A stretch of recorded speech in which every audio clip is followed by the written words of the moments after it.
Jemma, a 19-year-old elite handball player, suffered a right slap tear 9 months ago as a result of a shoulder dislocation. She has recently approached and voiced of her return to the arena to one of the physiotherapists. While she has completed her rehabilitation, there are several factors that complicate her return to sports. These factors include 1. Prolonged absence from sports. Research indicates that extended absence from longer than 4 weeks from sports to leading to motor and neural deconditioning, depression and weight gain, of which all of these factors significantly increase Jemma's vulnerability to re-injury. 2. Slow rehabilitation progress. Despite undergoing 3 months of rehabilitation, there are indications that Jemma's shoulder may not have fully recovered. This slower progress raises concerns about her readiness to resume handball gameplay. 3.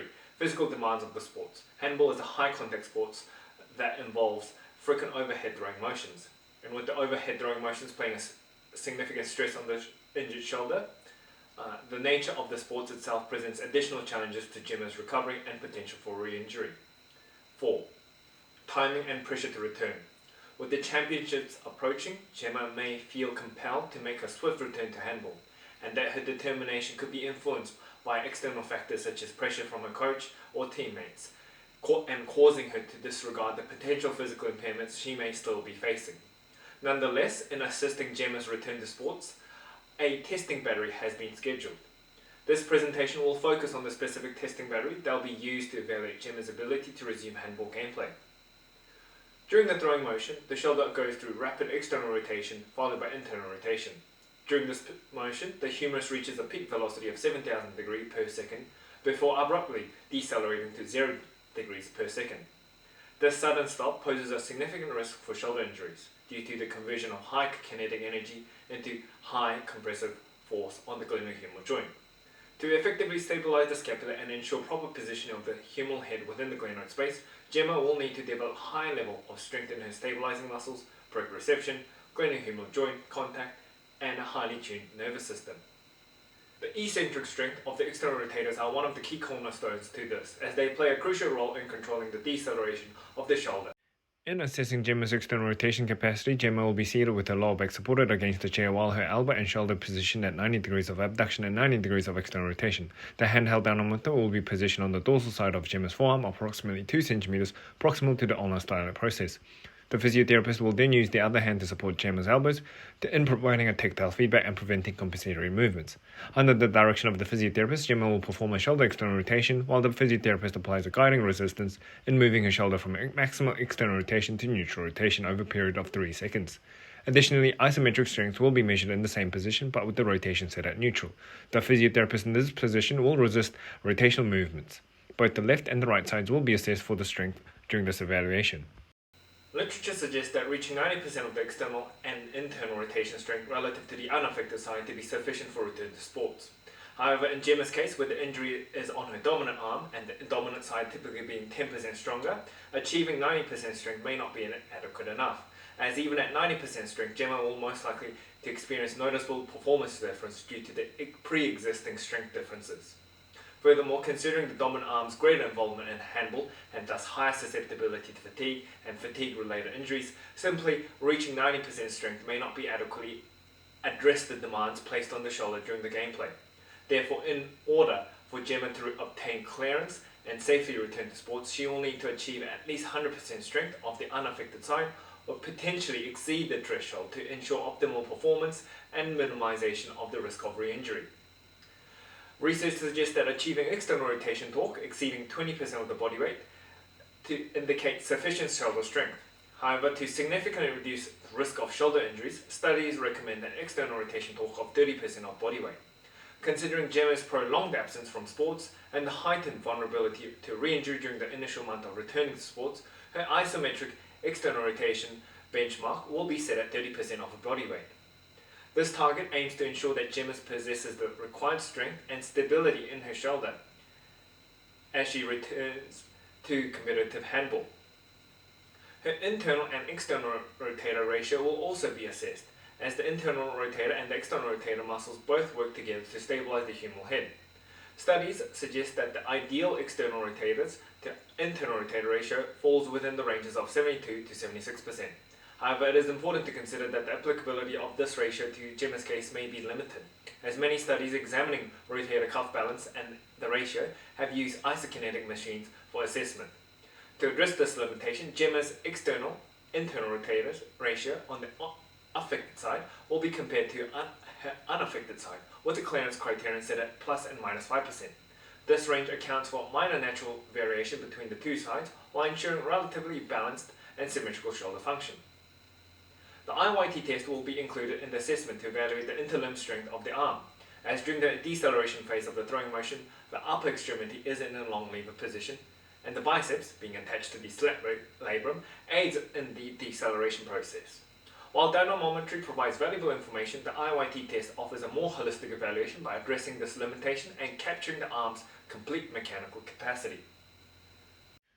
During the IYT test, Emma will assume a prone position with her forehead supported by a 4 cm foam block. Her scapula will be in its natural position and her forearms pronated and elbows extended. The dynamometer will be placed under the heels of her hand. Emma will be instructed to abduct her shoulder at 180 degrees, 135 degrees and 90 degrees for the test. She will perform 2 submaximal warm-ups at each position, followed by a maximal attempt. The same procedure will be repeated on the opposite side, with a 20-second rest period between the trials. Any compensatory movements involving trunk rotation or contralateral shoulder pushing will be promptly corrected. Whilst the IYT test does not have a standardized cutoff score, but comparing Jemma's affected arm to her unaffected arm can provide valuable information about her arm's condition.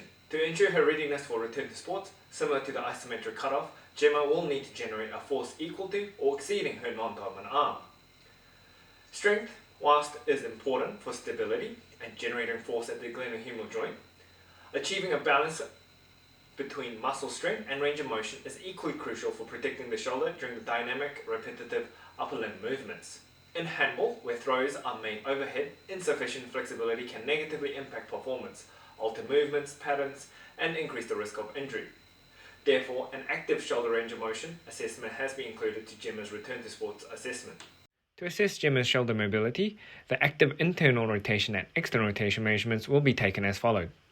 For external rotation, Jemma will be positioned in a supine position with her shoulder and elbow flexed at 90 degrees. In this position, Jemma will perform an external rotation motion. The goniometer will be used to measure the range of motion. The stationary arm of the goniometer will be placed perpendicular to the floor and the moving arm towards the ulnar stylet process.